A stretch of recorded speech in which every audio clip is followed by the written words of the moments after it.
남편 복이 없는 사주고 자식 복도 없는 사주인데, 남편 복이 없으면 자식 복도 없는지 그거를 이제 상담하러 오신 분이 계세요. 그런데 그 사주팔자 원국을 보면 남편의 그 사주도 봐야지 되고, 본인의 사주도 봐야지 되고, 자식의 사주도 봐야지 돼요. 그래서 남편 복 따로 있고 자식 복이 따로 있어요. 그래서 자기 자신과 남편하고 궁합을 봐서, 궁합이 잘 통한다 그러면은 남편 복이 있다라고 봐야지 돼요. 근데 궁합이 맞지 않는다, 예를 들어, 그러면 남편 복이 없는 거예요. 그러면 남편 복이 없다고 해서 자식 복까지 없느냐? 그렇지는 않아요. 내가 자식을 막 때리면서 키웠다.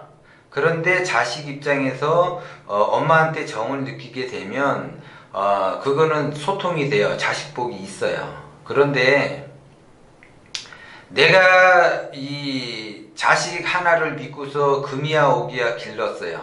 길렀는데 얘 사주 원국에 엄마와 소통이 안 된다. 그러면 겉으로는 엄마지만 그 계모의 역할로 얘는 인식을 할 수가 있어요. 그렇게 되면 서로 소통이 안 되는 거죠. 그러면 자식복이 없다라고 이렇게 봐줘야지 돼요. 자식복이 있고 자식하고 소통이 된 사람이 본인한테 효도를 해요.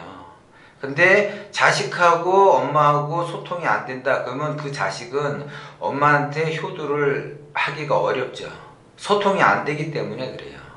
그래서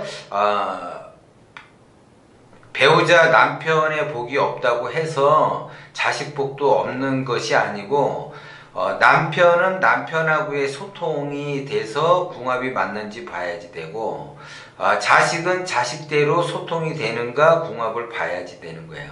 그래서 뭐 남편하고도 소통이 되고 자식하고도 소통이 된다 그러면 남편 복도 있고 자식 복도 있는 거예요. 그래서 그렇게 봐줘야지 되는데, 또 이렇게 궁합을 본 사람들이 대체적으로 보면 그냥 순탄하게 잘 살아가요.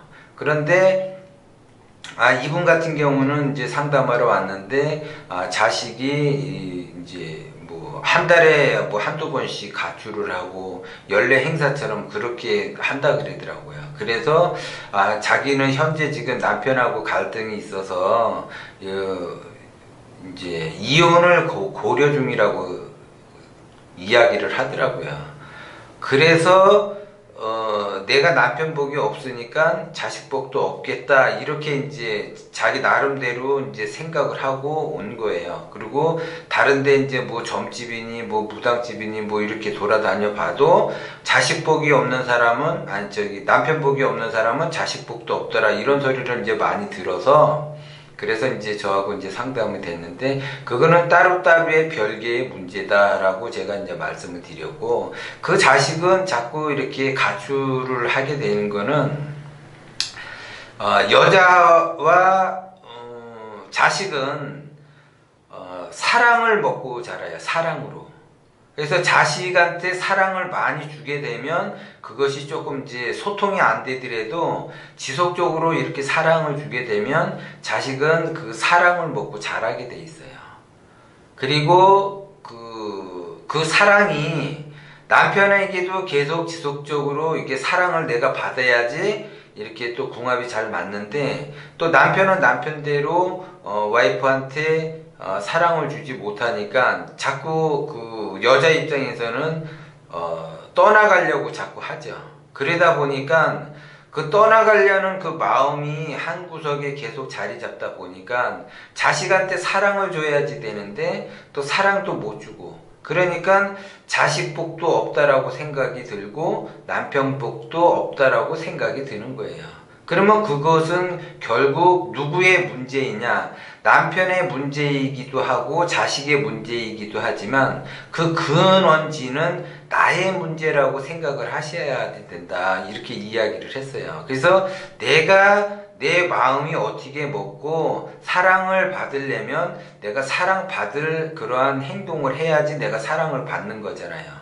근데 가뜩이나 사랑을 주지 못하는 남편에게 사랑을 무조건 받으려고 한다면 그거는 안 되는 거죠.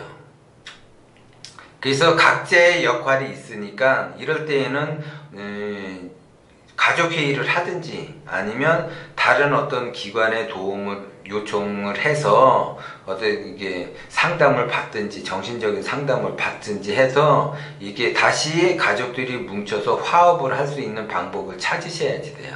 그래야지 그 현명하게 대처하는 거지, 가족이 뿔뿔이 흩어지고 너는 너 나는 나대로 산다면 그건 가족이 아니라고 보는 거예요.